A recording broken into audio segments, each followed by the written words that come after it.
Alors aujourd'hui, nous sommes, aujourd'hui on est en plein ta'anit, on est en plein jeûne, les jeûnes de Tisha B'Av. On sait très bien que le jour de Tisha B'Av, tant qu'il n'est pas terminé, il peut bien se terminer. Après, ils disent que ce jour-là, il s'appelle Mo'ed, il s'appelle Kara Alay Mo'ed, il s'appelle un jour de fête. On sait très bien c'est quoi Pessah, on sait c'est quoi Shavuot, Sukkot. Pessah, c'est la fête de Pessah, la fête de la joie. Et aujourd'hui, on appelle aujourd'hui la fête Kara Alay Mo'ed, un jour de fête. Alors, est-ce que vous avez entendu quelqu'un qui vous dit aujourd'hui c'est un jour de fête, alors qu'aujourd'hui c'est un jour de jeûne, un jour de deuil? Je me rappelle à Israël, jamais j'oublierai Israël, comment les femmes les pleureuses pleuraient, criaient. Bon, vous savez, on n'a pas le droit de se déchirer le visage, mais ils le faisaient. On voyait un jour après Tisha B'Av, on voyait des griffes sur leur visage. Ils n'ont pas le droit. Oui, ils le faisaient malheureusement. Alors, ce jour-là, on a une promesse d'Hachem que ce jour-là, il peut devenir un jour de fête. Le jour, le grand jour de deuil, comme Tisha B'Av, 3 semaines, on ne fait pas de fête, 3 semaines de deuil, et surtout pour nous les Sfaradim, la dernière semaine de Rosh Chodesh Av, parce que maintenant, c'est des journées sont très tristes, et voilà, soudainement, on va nous dire, c'est les jours de Simha. Alors vous savez que le Beth Amikdash, il a continué à être brûlé jusqu'à demain. Et pourtant, on ne jeûne pas demain. Ce soir, on arrête de jeûner. Pourquoi? Parce que là, vous savez, lorsqu'il tombe malade,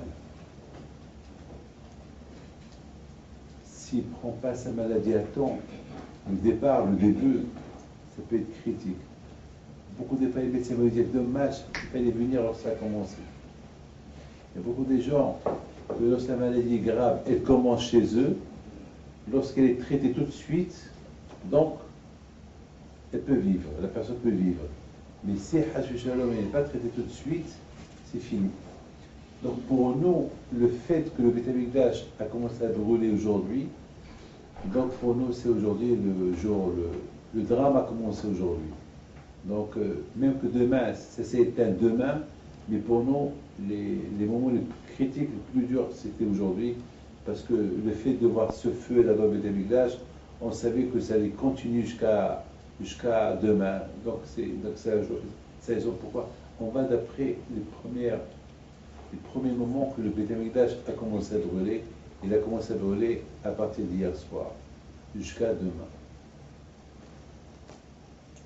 Maintenant, aujourd'hui, je voulais vous parler de la Menorah. Écoutez très bien. Vous savez qu'au Beth Amikdash, on avait la Menorah, on l'appelle la Menorah Teora. La Menorah, c'est la Hanouka qu'on allume pendant la fête de Hanouka, mais elle n'a pas 8 branches, elle n'avait que 7 branches. D'après Ben Ish Chai, il dit pourquoi il y a 7 branches dans la Menorah. Il y a 7 à gauche, il y a 3 à gauche, 3 à droite et une au milieu. Il explique Ben Ish Chai que la Menorah, elle représente les 7 jours de la semaine. Dimanche, lundi, mardi, et puis mercredi, jeudi, vendredi. C'est 6 jours. C'est-à-dire que si jamais un jour vous avez oublié de faire la Havdalah samedi soir, donc vous avez jusqu'à mardi. Vous avez dimanche, lundi et mardi pour faire la Havdalah. Bien sûr, sans les Bissamim et sans Bol Mawa'esh. Mais vous pouvez faire la Havdalah, vous pouvez faire le Kiddush. Vous avez 3 jours pour faire le Kiddush. Vous avez dimanche, lundi et mardi. Ça veut dire que, après vous avez mercredi, jeudi, vendredi. Ça veut dire que le Shabbat, il est entouré. Ça veut dire que toute la semaine, elle tourne autour du Shabbat. C'est ce que représente la Menorah. Ça veut dire que la lumière de la Menorah, la Kedusha, la sainteté de cette Menorah qu'on a allumée au Beth Amikdash, elle a porté le Shefa, elle a porté l'abondance pour toute la semaine à la personne qui a la Emunah ou Kadosh Baruch Hu, la Menorah. On l'appelle la Menorah HaTehora. Vous savez, pendant la fête de Hanouka, et vous savez très très bien que on n'a pas le droit de travailler pendant les demi-heures, et surtout on n'a pas le droit d'utiliser la lumière de la Hanouka, la menorah. La menorah, c'est très symbolique, elle représente la Torah. La menorah, c'est le seul objet qu'il est toujours allumé dans le ciel. La menorah est toujours allumée dans le ciel. Alors, écoutez bien, comment cette menorah a été faite? Alors voilà, la menorah a été faite que Hachem a dit à Moshe Rabbeinu, je ne veux pas que la menorah soit fabriquée avec des pièces détachées. Ça veut dire, Hachem il veut qu'on jette de l'or dans un moulin et que la menorah elle doit être miksha, d'un seul miksha ahad. Il ne faut pas qu'elle soit avec collée, mamash miksha ahad, d'une seule partie, d'un seul bloc. Au départ, Moshe Rabbeinu, il n'a pas compris. Comment est-ce possible? Vous savez que la menorah est très très dure. C'est pas facile de construire une menorah d'un seul bloc. C'est pas facile. Et Hachem, il a dit à Moshe Rabbeinu, toi tu fais ton travail et moi je fais le mien. Toi tu prends de l'or, tu le jettes dans le moulin et n'aie pas peur, elle va se faire. La Torah dit Veze maase a menorah. Et c'est ça l'histoire de la menorah. Ah, maintenant, je voudrais vous poser une petite question. Vous savez c'est quoi une histoire? Je vous dis pas, venez, je vous raconte une histoire. Voilà, je vous raconte une histoire. Une histoire, c'est une histoire. Mais faire fabriquer une menorah, ça ne s'appelle pas une histoire. Vous avez compris ce que je veux dire? Faire fabriquer une menorah, est-ce que quelqu'un qui me fabrique, quelqu'un qui me fait une peinture, ça s'appelle, je veux te raconter une histoire, j'ai fait une peinture? Non. Est-ce que quelqu'un qui fabrique des voitures, est-ce qu'il peut dire, je vais te raconter une histoire, j'ai fabriqué une voiture? Mais oui, l'histoire. Une histoire, ça veut dire, mettez-moi, je vais vous raconter une histoire. Là, vous allez écouter, c'est une belle histoire. Et de là, vous allez comprendre la grandeur de Dieu. Après, je vous dirai pourquoi je parle de la menorah. Il y avait un rabbin d'Israël qui a décidé un jour de partir visiter l'arche de triomphe de Titus à Rome. Je ne sais pas si vous étiez à Rome, si un jour vous allez à Rome, ça vaut la peine d'aller visiter l'arche de Titus. Cette arche-là, c'est lorsque Titus il a détruit le Beth Amikdash, il a pris des Juifs avec lui en captivité à Rome, il a pris avec lui des milliers et des milliers de Juifs qu'il les a jetés entre comment ça s'appelle, malheureusement les fauves, et les ont mangés. Et Titus, il a fait son entrée à Rome avec la menorah. Avec la menorah. Vous savez, il y a quelques années, je suis parti en Argentine, de Rome. Et de Rome, je voyais Rome. Et je pensais, il se rend compte, après, l'avion, il a survolé une avenue. Et j'ai commencé à imaginer. Moi, j'imagine Titus qui rentre à Rome avec tous ces Juifs après avoir détruit le temple. Israël, il rentre avec ses esclaves, il fait son entrée royale à Rome, et tout le monde qui crie Titus, Titus. Et Titus, Zamak, il les regarde, et à sa droite et à sa gauche, il y avait des Juifs les pauvres, attachés. Voilà. Et voilà la fameuse menorah, tout le monde qui regarde cette menorah. J'étais en train d'imaginer. J'imagine Titus, où tu es? Où tu es? Voilà. qui a voulu tuer tous les juifs, voilà, on est encore là. Ça, c'est quelque chose que jamais j'oublierai. Et une fois que je suis sorti de l'avion, et je vais passer la police pour changer d'avion, parce que là, j'ai fait Paris-Rome, Rome-Buenos Aires. J'étais tellement dans... Je rêvais, chaque fois que je voyais le policier, comme je l'imaginais habillé en romain, avec, comme un gladiateur, comme un Spartacus, là, avec son épée. Et je regarde. Il me dit, passeport. Ah, pardon. Il me dit mon passeport. Et je passe. Ça m'a donné des forces. T'as vu, David? Am Israël Hay, t'es encore vivant. Am Israël, il est encore là. Ça m'a donné la joie d'être fier de mon judaïsme. J'étais heureux. J'étais heureux. Je dis, bon, Hachem, je suis là. Tous ceux qui veulent nous faire du mal, ils finissent mal. Ce rabbin qui est parti à Rome, il demande au taxi, tu me prends l'arche de Titus. Alors après, il lui dit, et après, je vous laisse là-bas ou je vous attends, parce qu'il n'y avait pas de taxi. Non, vous allez m'attendre jusqu'à que je vous dis de partir. Non, je n'allais pas partir, vous allez m'attendre jusqu'à que vous allez me ramener encore à l'aéroport. Je dis quoi? Tu viens uniquement pour visiter l'arche de Titus et après tu retournes tu repars? Oui. Quoi? Tu viens d'Israël pour... Oui. C'est un monument historique, je veux le voir.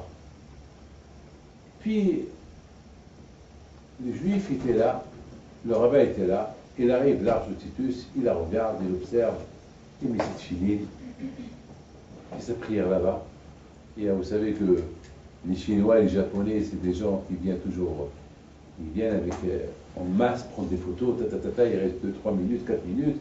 Une fois qu'ils ont pris, une fois qu'ils ont bombardé l'arche de Titus avec des photos, ils repartent, encore d'autres groupes, et le rabbin qui ne bouge pas, il est là.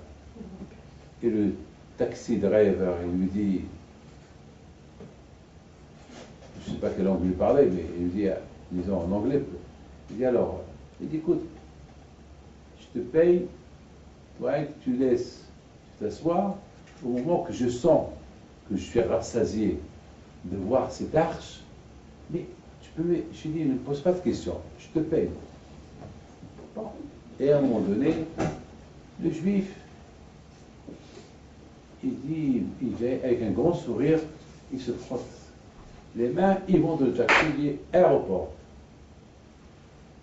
Le driver, il dit, vous vous rendez compte, ça fait une demi-journée que je suis là. Le rabbin lui dit, mais je vais te payer. Non, je veux pas de votre argent. Dites-moi, qu'est-ce que vous avez fait? Est-ce que vous êtes un sorcier?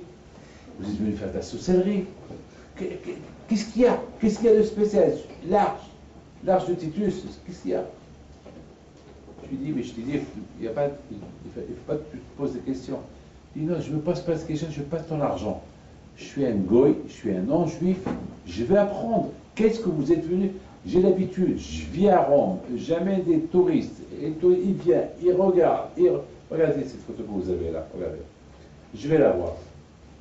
Je vais mettre la photo. Combien je vais la voir?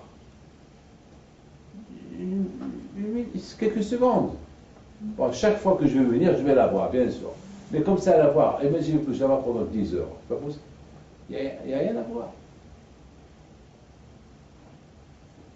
Le rabbin lui dit, non, moi je te paye. Je vous en prie, vous n'allez pas me payer. Dites-moi votre secret. Qu'est-ce que vous êtes venu faire? Vous savez que moi je représente la yeshiva de Ponevitch en Israël. Je suis arabe. Je sais que vous êtes rabbin, je vois que vous êtes rabbin. J'ai l'habitude d'amener des rabbins visiter l'arche de Titus. Mais il reste 1 minute, 2 minutes, 3 minutes, ils partent. Vous restez une demi-journée, 5 heures, 6 heures, je ne sais pas combien des heures. Je suis simplement venu dire quelque chose à Titus. Quoi? Ouais, ben, je suis venu lui parler. Alors, c'est ce que j'ai pensé. Vous êtes un sorcier? Non, je ne suis pas un sorcier. Je suis venu simplement lui dire, vous avez vu l'arche? Après, il a pris une photo. Elle amènera. Tout le ignan de Titus, tout le but de Titus, c'est la Ménorah, c'est la Torah. Il a voulu éteindre, assimiler les Juifs, tuer les Juifs. Ce qui reste, il va l'assimiler. Pour lui, la Judée, les judaïsmes, Israël, c'est fini. Vous ne voyez pas les rangs, ce qu'ils disent les rangs, les Iraniens jusqu'à maintenant. On veut rayer Israël. Jusqu'à maintenant, pas plus que l'année dernière. Et la semaine dernière, ils l'ont dit. On veut rayer Israël. On veut envoyer une bombe atomique. On veut rayer. Il y a ceux qui ont le courage de le dire. Il y a ceux qui n'ont pas le courage de le dire. Il y a ceux qui n'ont pas le courage de le dire. Ils ne vont pas le dire parce qu'ils n'ont pas le courage. Il y a ceux qui ont le courage de le dire. Rayer Israël de la terre. Eh bien, Titus était le premier, parmi les premiers, qu'ils ont voulu rayer Israël de la terre. Et c'est ce qu'ils ont voulu faire. Donc Titus, il vient en Israël après qu'il a brûlé le temple, après qu'il a tué des millions de Juifs. Il vient avec la Ménorah, la preuve, ils ont sculpté la Ménorah dans l'arche de Titus. Vous allez voir, l'arche de Titus, la Ménorah qui est sculptée, qui était sur les épaules des Juifs, les pauvres, qui étaient en captivité. Voilà. Et je suis venu dire à Titus, Titus, où tu es maintenant? Tu es uniquement dans l'histoire. Tu es gravé sur ce mur-là. Un jour, il va y avoir un tremblement de terre, ce mur, il va être détruit. Titus, tu as cru que en détruisant le temple, tu as détruit le judaïsme. Am Israël Hay. Je suis simplement venu te dire, Titus, qu'Am Israël, il est là encore. Il est dans sa terre, il a récupéré sa terre. On a le Kotel, et on a des yeshivot, on a la Torah. Voilà, on est là.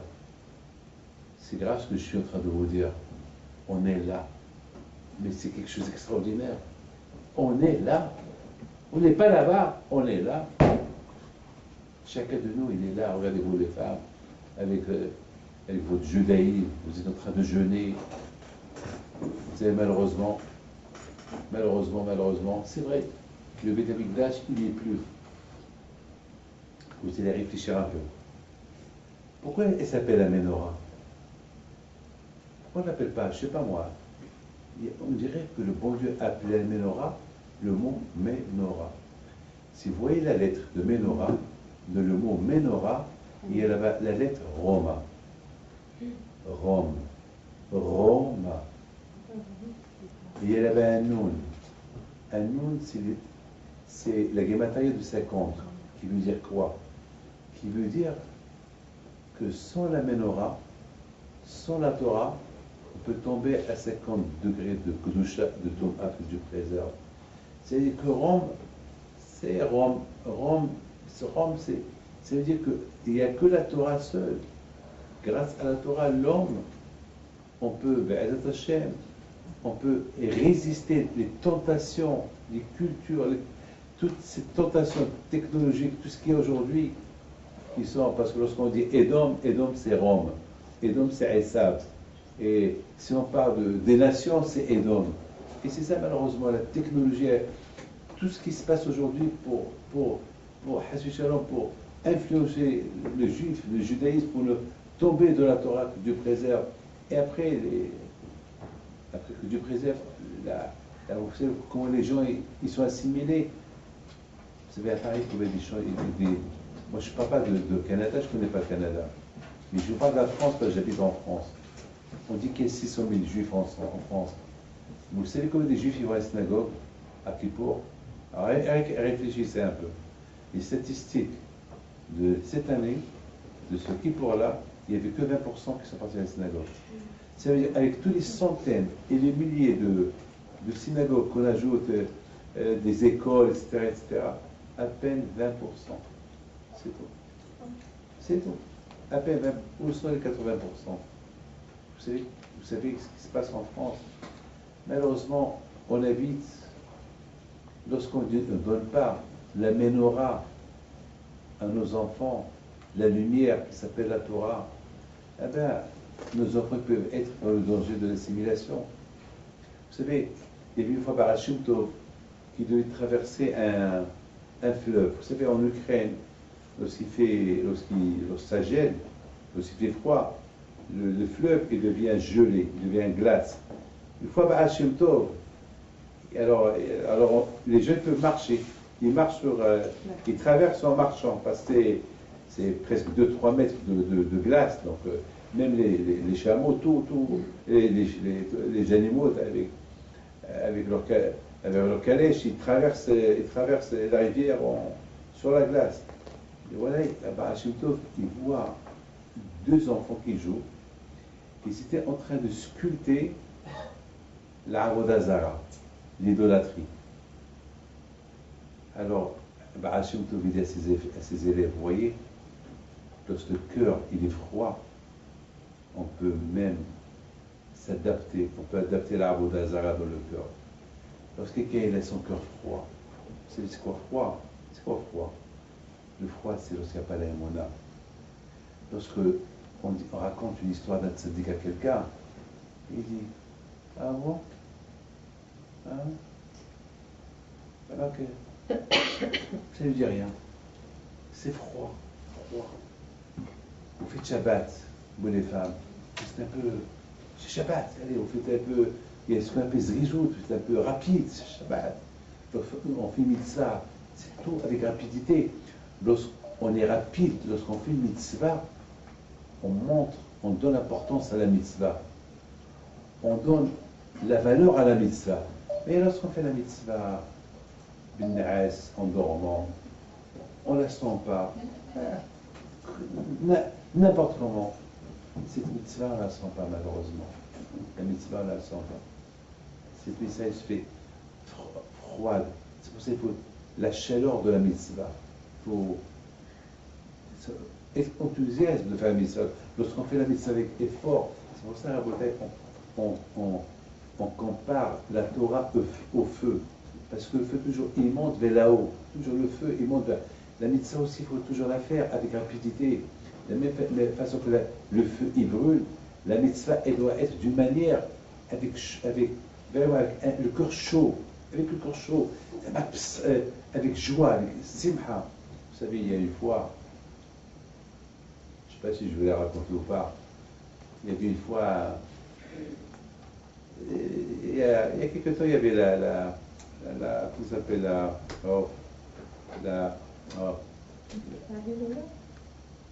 non, le contraire de la Elola. Oh là là, le mondial. Il y avait le mondial, je connais quelqu'un qui s'appelle David. Je sais que c'est un fou de football, ce David-là. Et puis il y a quelques temps, je lui ai dit, alors David, tu te prépares au football? Il m'a dit oui. Vraiment, je veux que la France, elle gagne. Très bien. La France, elle va gagner. Toi, tu vas gagner quoi? La France, elle va gagner. Il me dit, mais c'est le plaisir. Le plaisir de. Il y a là-bas c'est le plaisir. Très bien, le plaisir. Très bien. Alors, je lui dis, ça ne te dérange pas que pendant que la France, elle marque un but, je veux que, bien sûr, tu vas être content. Je veux que vous filmez pendant un quart d'heure, 20 minutes, les premières quart d'heure, les premières 20 minutes, ce qui se passe dans la chambre. Mais pourquoi Rabbi David vous voulez voir? Si c'est mon plaisir. Toi, tu as le plaisir de voir la France gagner. Moi, mon plaisir, c'est de voir votre réaction. C'est quoi lorsque la France marque un but, c'est quoi votre réaction? Et puis, la France marque un but, il m'appelle, Rabbi David, on a marqué. Je dis, c'est quoi on a? Toi ou eux? Non, c'est la France, c'est moi. D'accord, très bien. Mais Rabbi David, on a tout filmé. Le soir, il me montre le film. Sur son petit caméra, il me montre. il fallait voir comment ça criait lorsqu'il y avait le bleu. Ça criait, ça criait. Je dis, David, t'as vu comment tu étais content là? T'as vu comment tu es content? Maintenant, je voudrais bien voir, lorsque la France, elle va perdre. Comment il va être ton visage? Mais il dit, mais la France, elle ne va pas perdre. J'ai dit, si Dieu veut. Mais admettons qu'elle perd. On ne sait pas. Alors, si elle perd, elle ne peut pas, mais si elle perd. Si elle perd, elle perd. Je veux bien savoir la réaction. Et finalement, la bataille, la France, elle a perdu. Contre je ne sais pas qui, je crois que c'est je ne sais pas quoi. Et puis, il n'a pas voulu me donner le film. Je dis, mais vous avez commencé à filmer le film? Il m'a dit, ouais, on a commencé parce qu'on croyait qu'on allait gagner, mais puisqu'on n'a pas gagné, ça ne vaut pas la peine. Je dis, c'est pas grave, je veux voir. Mais, c'est pas grave, je t'en prie. Et je vois la fin, la tête qu'ils avaient. La tête qu'ils avaient. Ils étaient déçus. J'ai dit, Rabbi David, où voulez-on en venir? Je dis, David, je te pose une question. Regarde, lorsqu'ils ont marqué le but, comment tu étais content, comment tu criais. Est-ce qu'un jour dans ta vie, tu as exprimé cette joie en faisant une mitzvah? Est-ce qu'un jour dans ta vie, tu as exprimé une joie en faisant une mitzvah? Comme ça. Waouh, on faisait une mitzvah.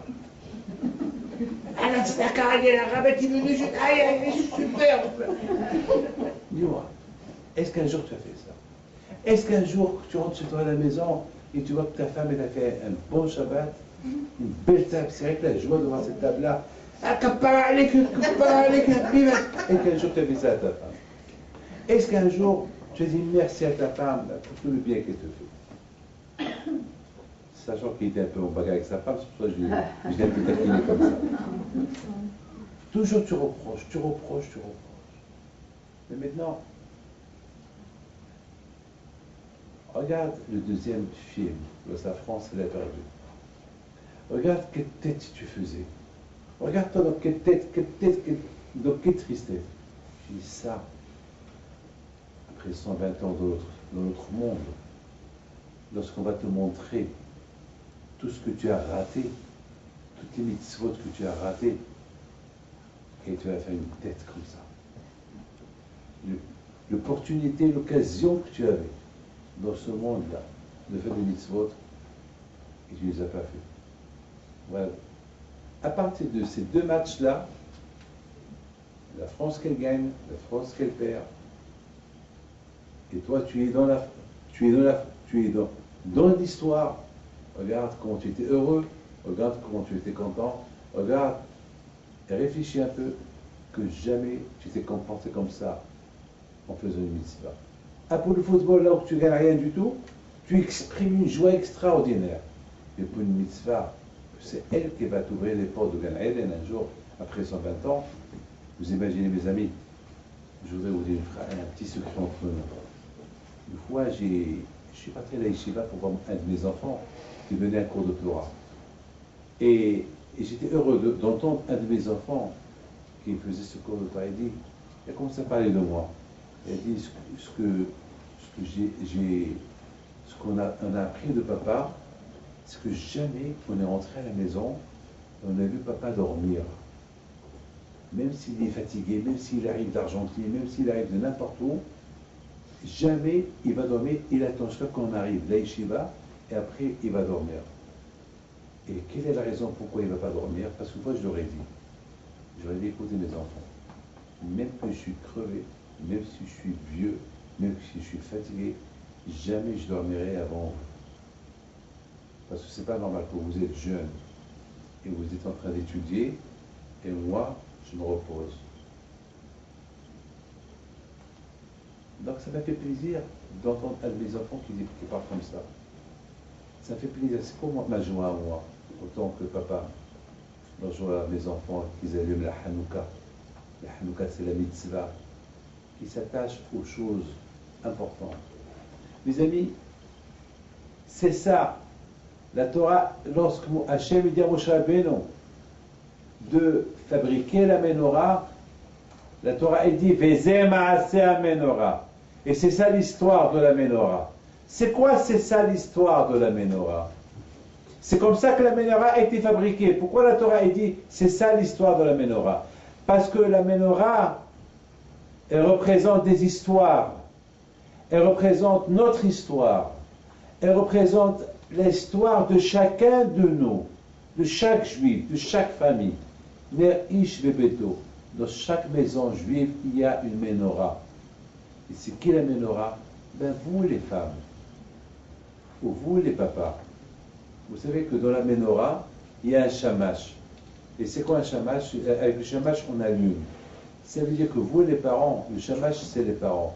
Les parents qui allument les enfants. C'est quoi qu'ils allument les enfants? Ils allument le cœur de leur enfant. Comment ils allument le cœur de leur enfant? Avec, en leur racontant des histoires de la Torah. Être l'exemple, comment faire la Torah et mitzvot. Il y a quelqu'un, il y a une femme cette semaine qui vient chez moi. Elle me dit, Rabbi David, une bracha pour ma mère. Et après, il me dit, Rabbi David, une bracha pour mon mari. Et j'ai vu, Mskina, que presque toute la famille sont malades. Mskina, toute la famille, elle est malade. Et je posais une seule question. Je dis, Madame, tu fais Shabbat? Elle me dit, non, je ne fais pas Shabbat, mais je fais le Kiddush. Je lui dis, et tes enfants, ils font le Kiddush. Malheureusement, ils arrivent tard. Où ils sont? Ben, c'est vendredi soir, ils sont. Alors, tu fais le Kiddush pour qui? Je lui ai dit. Ben, elle n'a pas de réponse. J'ai pas voulu trop discuter avec elle. Et ta maman, comment elle va? Elle est fatiguée. Et ta maman me fait Shabbat. De temps en temps, elle vient de manger avec nous. Elle vient avant Shabbat ou pendant Shabbat? Parfois, elle vient avant Shabbat, parfois, elle vient le samedi matin. Et d'où elle vient? Elle vient de loin. Alors, elle aussi, donc ça veut dire, c'est toi, je ne fais pas Shabbat, c'est pas tes parents qui ne font pas Shabbat. Donc, si la maman, la grand-mère ne fait pas Shabbat, les enfants font, et ses enfants ne font pas Shabbat, donc les petits-enfants, c'est pas le kiddush qu'ils vont faire, ils ne font pas le kiddush. C'est comme ça, parce que de moins qu'on fait, de moins que nos enfants ils vont faire, et de moins que nos enfants ils vont faire, de moins que leurs enfants ils vont faire, jusqu'à que les petits-enfants ils vont quoi? Rien faire. Et ça, je l'ai vu, je dois pas ordonner que je l'ai vu. J'étais à Los Angeles, il y avait une femme. Donc, il y avait une femme, elle avait 70 à l'époque. Il y a peut-être une vingtaine d'années, je ne sais pas si elle est vivante aujourd'hui ou pas. Dès qu'elle m'a vu, elle a eu peur. Elle a été choquée, elle a eu peur. Après, vite, elle a commencé à pleurer. Bon, j'ai dit, je devais aller placer mes yeux chez quelqu'un. Et puis, je lui ai dit, Madame, ça va? Elle dit, vous me rappelez vous me rappelez mon père. J'ai dit, ah bon, je ressemble à votre père. Pourquoi votre père, il avait une barre? Il avait une barre, vraiment. Vous me rappelez mon père. Votre père, c'était. Il me dit, he was a rabbi. Il était un rabbin. Ah, il était un rabbin. C'est bien. Et toi? Et toi, tu es quoi? Déjà, la façon comment elle était habillée, j'ai compris. Et toi? Ah. Avec ce ah là, qui veut tout dire. Qui veut dire, c'est maintenant que le ah, il se réveille. Et pourquoi ce ah là, il n'a pas fait ah lorsqu'il était encore jeune, quand ses enfants ils sont encore jeunes? Maintenant que ses enfants ils sont tous assimilés, c'est maintenant qu'il y a ah. Pourquoi des fois on fait ah? Et on peut éviter ah. Ce fameux ah qu'on dit lorsqu'on souffre, on aurait pu l'éviter. Comment? Miksha, Vezeh Ma'aseh Menorah. La menorah qui représente la Torah, la menorah qui représente Am Israël, la Torah Am Israël, la menorah qui représente Akadosh Baruch Hu. Une seule histoire, unie, les trois ensemble.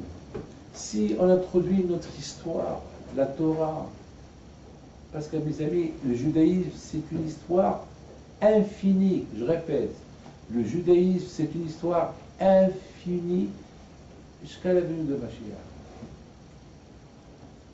Et tous ceux qui pensent nous faire du mal, que ce soit quiconque, je ne veux pas mentionner de nom, eux, ils terminent leur course, ils vont disparaître, et Am Israël, aïe. Et qui nous fait qu'Am Israël, aïe, c'est la Torah qui nous fait. La menorah, elle fabrique des histoires. Mais quand la menorah, elle fabrique des histoires, lorsqu'on est uni avec la Torah, donc il y aura l'histoire de David Pinto, l'histoire de Léon Bitton, l'histoire de Madame Cohen, il y aura l'histoire de chacun de vous ici, il y aura son histoire et son histoire et son histoire. Tout à l'heure, mes amis, je vais céder la parole à... Je vais raconter une histoire, mais je ne vais pas toute la raconter. C'est l'histoire de Yemuna. Je ne vais pas mettre là, je vais la raconter. Mais tout, avant tout, aujourd'hui, c'est Tisha B'Av. Aujourd'hui, on traverse. Aujourd'hui, on a cru que c'était la fin de notre histoire. C'est ce que Rome, c'est ce que Titus il a compris. Il a pris la menorah, il s'est dit, c'est l'histoire juive, elle est terminée. C'est éteint, c'est fini, c'est fini.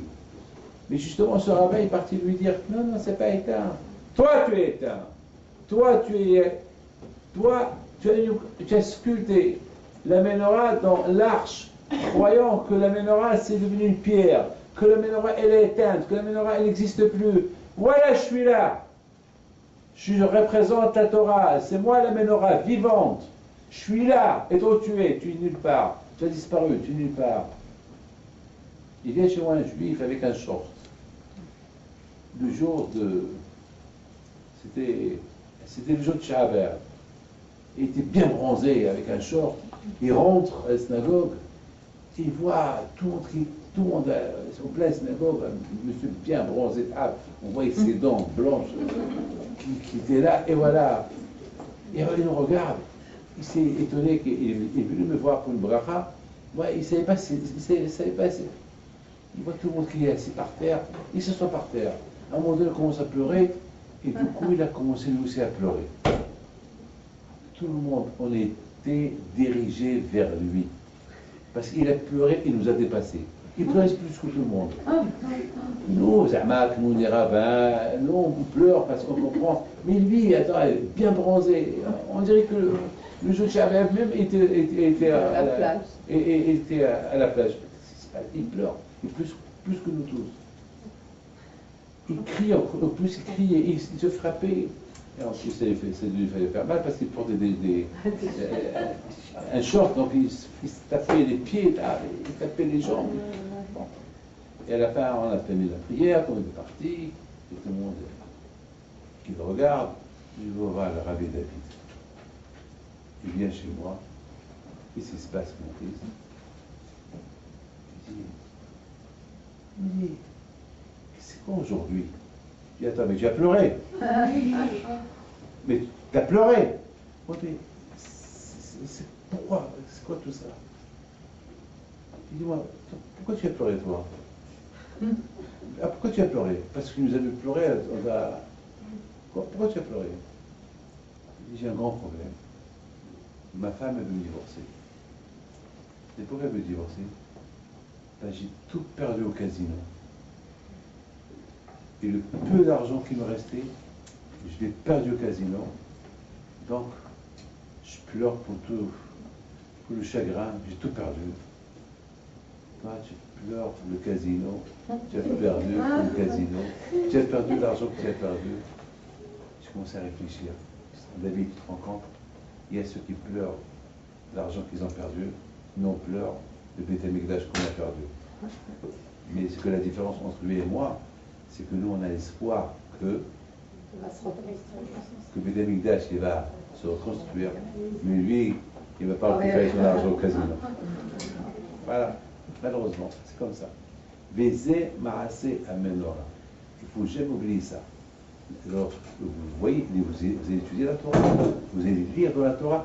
Voici l'histoire de la Menorah. Voici l'histoire de la Menorah. voici comment la menorah a été construite, a été faite. Non, voici l'histoire. La menorah, comme je vous ai dit, elle représente la Torah. Chaque juif, il a son histoire. Regardez Rabbi Pinto. Toute sa vie, c'est des histoires. Voilà, on a même écrit un livre. Alors, si Dieu veut, je vais vous donner un livre de Rabbi Pinto. Je crois qu'ils sont là, les livres, oui.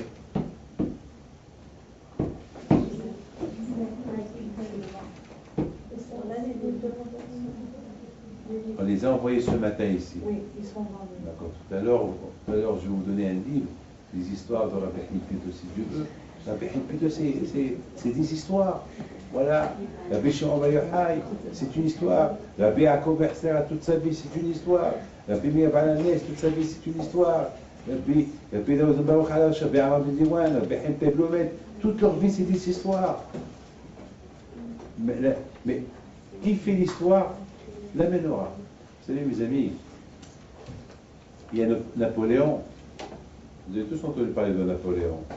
Alors Napoléon, lorsqu'il est arrivé en Russie, après qu'il a gagné une guerre, il a vu qu'il n'y avait pas de juifs qui sont venus l'accueillir. Il leur a dit, pourquoi les juifs ne sont pas venus aujourd'hui? Qu'est-ce qui se passe? En général, les juifs, chaque fois que je gagne une guerre quelque part, et je vois toujours des juifs qui viennent avec la Torah. Ils ont dit, Majesté, aujourd'hui, c'est Tisha B'Av.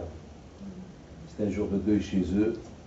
Et ils ne peuvent pas venir te recevoir dans un jour comme ça.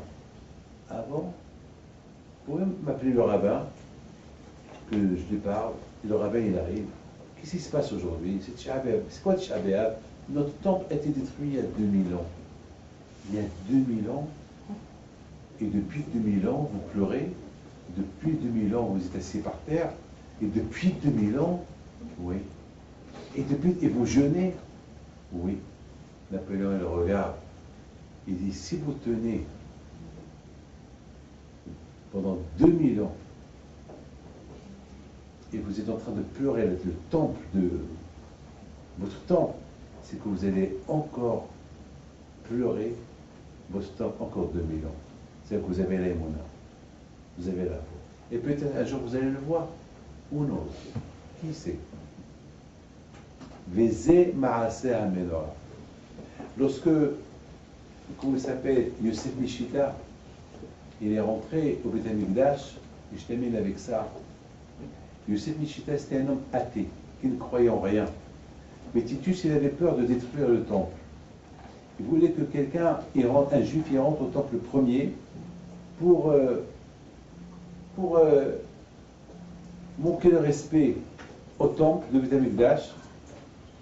Et comme ça, si le bon Dieu, il va lâcher sa colère contre lui, pas contre moi, Titus. Titus, comment il avait un peu peur de manquer le respect au Beth Amikdash. Comment le Beth Amikdash, même les goïms, ils venaient voir ce qui se passait au Beth Amikdash. Même les goïms, ils apportaient des sacrifices au Beth Amikdash. Alors, Titus, il fait une annonce. Est-ce qu'il y a un juif qui est prêt à rentrer au temple et prendre tout ce qu'il veut du temple?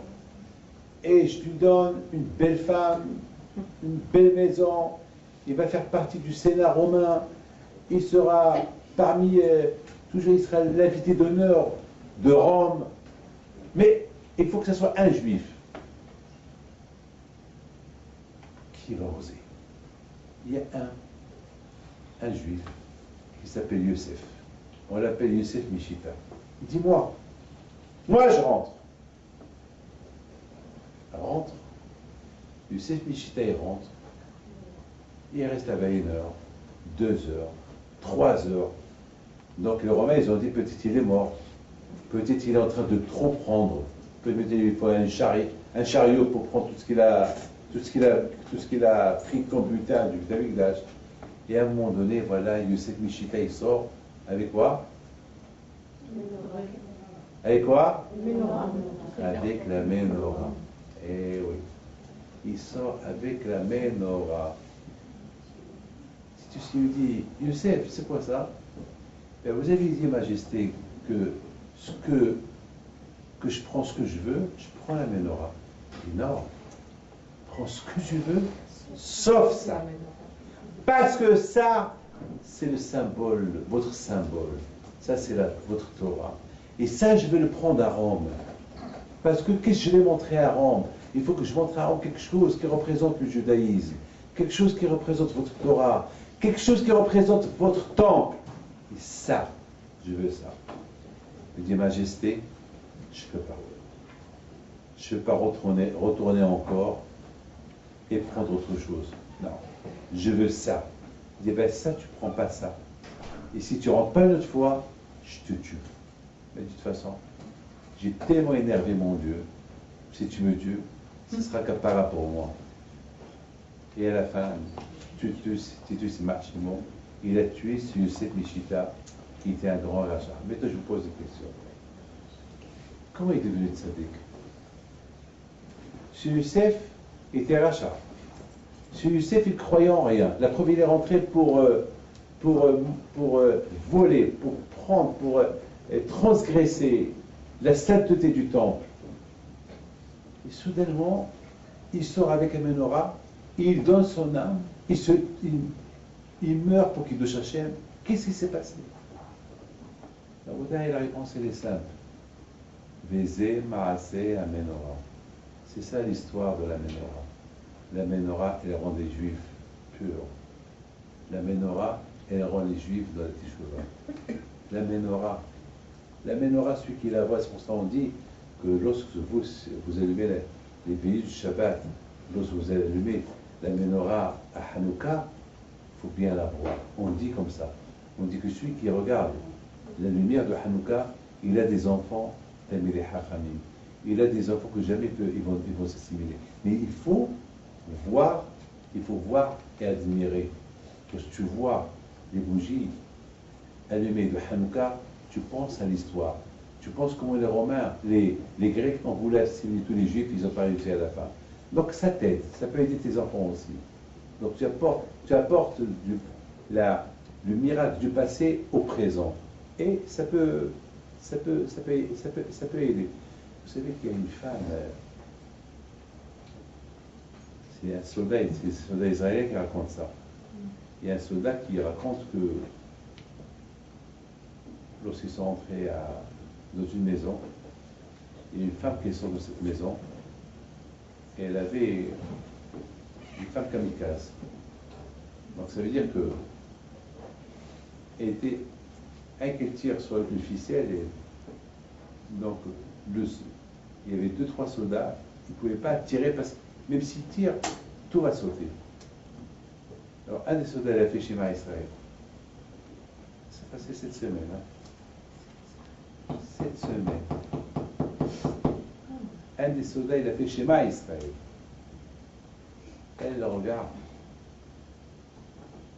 Elle était comme hypnotisée. Elle n'a pas bougé. Vous avez écouté cette histoire ou pas? Non. Mais il y a ceux qui ont écouté. Voilà. Vous voyez, hein? Moi, je l'ai écouté de quelqu'un de sûr en Israël. Hein? On m'a appelé, c'est quelqu'un qui était parmi le groupe. Hein? Écoutez. Elle ne bouge pas. Donc, entre-temps, puisqu'elle ne bouge pas, ils sont partis. Ils l'ont désarmé. Il leur a dit, donc, lorsqu'ils ont commencé à poser quelques questions, il leur a dit, je suis juif comme vous. Wow. Mais malheureusement, je me suis marié, s'est marié avec quelqu'un. Et lorsque vous avez dit Shema Israël, ça m'a rappelé ma mère lorsqu'elle me faisait faire Shema Israël. Et je ne pouvais pas bouger. Ça veut dire, c'est ça l'histoire de la menorah. L'histoire de la menorah, c'est quoi la menorah sur le judaïsme? Tu enseignes à ton fils Shema Israël, et voilà la fin. Il paraît qu'il a fait. Il a dit que je peux retourner, je vais faire Teshuvah. Elle a donné les. Moi je parle, je n'ai pas le droit de trop raconter de cette histoire, c'est tout ce que je peux vous dire. Mais mes amis, on a posé la question, comment ce Bishita a fait Teshuvah? Comment elle a fait Teshuvah? Une fois qu'il est rentré à l'intérieur de Beth Amikdash, il était rachat, il est rentré son kippa, il est rentré peut-être avec un cigare, peut-être il est rentré. Mais une fois qu'il a vu la sainteté il a vu la menorah, et était allumé, la lumière, le symbole de la Torah, et s'est dit, quoi, moi, Yosef, quoi, moi je vais voler cette menorah. Cette menorah représente tout le judaïsme. Moi, c'est pas possible. Donc il a pris la menorah, qui symbolise je veux rester attaché à ma religion. Ça, c'était le message de Yosef Mishita à Titus. Je veux rester attaché à ma religion. Et il a tué. Une voix du ciel est sortie et qui a dit Yosef Mishita, tu as Hilek al-Ulamaba. N'oubliez jamais cette phrase que je vous ai dit. Baiser ma. C'est parce qu'il y a un passage dans la Torah qui dit et voici l'histoire de la Ménorah. Je suis en train de vous expliquer que la Ménorah, c'est la Torah. La Torah, elle fabrique des histoires. Elle fabrique notre histoire. Notre survie à nous, c'est notre histoire, c'est la Torah. Lorsqu'on est attaché, vous voulez que vous continuiez dans l'histoire? Oui, oui. Éduquez bien vos enfants. Parce que l'histoire peut se terminer parce qu'il n'y a plus d'éducation. Lorsqu'on n'éduque plus nos enfants, lorsqu'on laisse faire ce qu'ils veulent, l'histoire se termine pour eux. Vous savez, lorsqu'il y a une guerre qui se passe, vous savez quoi? Il y a toujours le drapeau. On court avec, il y a des cavaliers qui courent avec le drapeau. Lorsque l'ennemi tue celui qui attrape le drapeau, il y a tout de suite un autre qui vient, il relève le drapeau, parce que le drapeau, il symbolise, on fait la guerre pour le pays. Le drapeau, c'est le pays. Mais si le drapeau il tombe, il n'y a plus personne qui le ramasse, c'est la perte. Ça veut dire que c'est perdu. La guerre, elle est perdue. Mon père, mon grand-père, mon arrière-grand-père, je m'excuse de vous dire une phrase. Vous savez que même dans la famille de Rabbi Pinto, il y a des gens de la famille qui sont assimilés malheureusement. Alors vous allez me dire quoi? Comment le pauvre Rabbi Pinto, le pauvre, quelques de ses descendants ont assimilé? Ben oui. Il n'y a rien qui est à l'abri. Rien qui est à l'abri.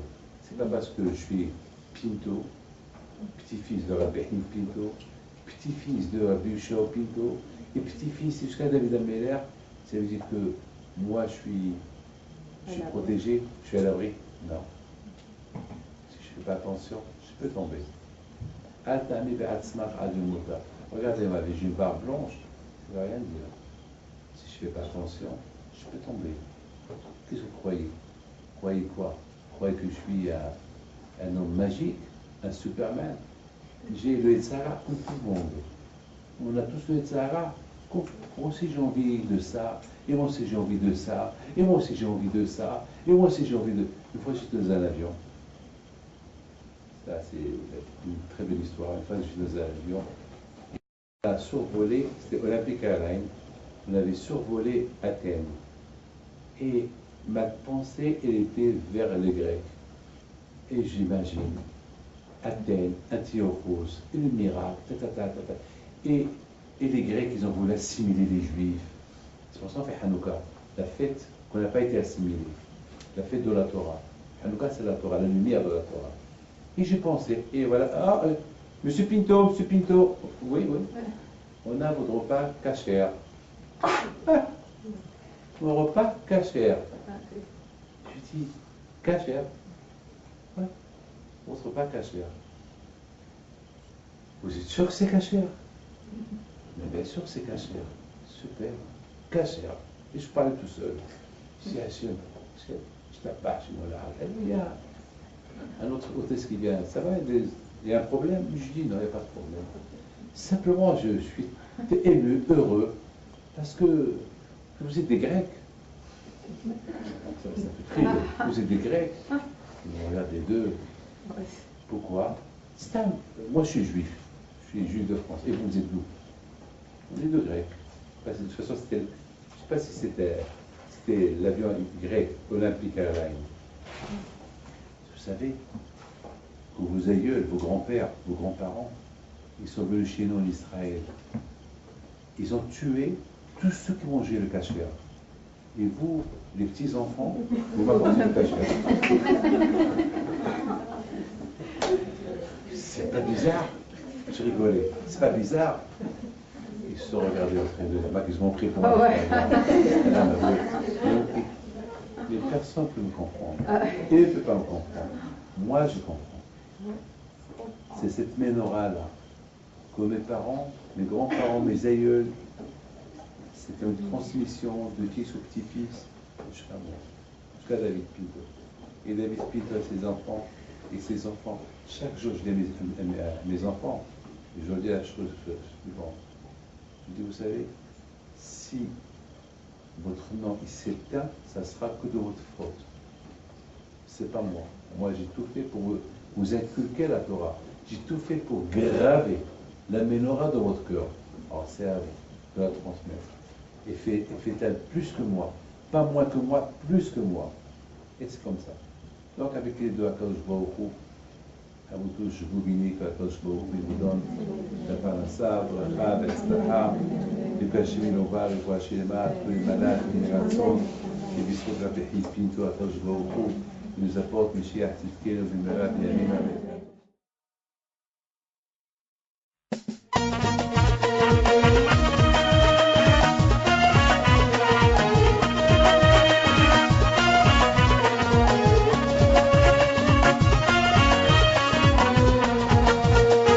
Non duia nezgartu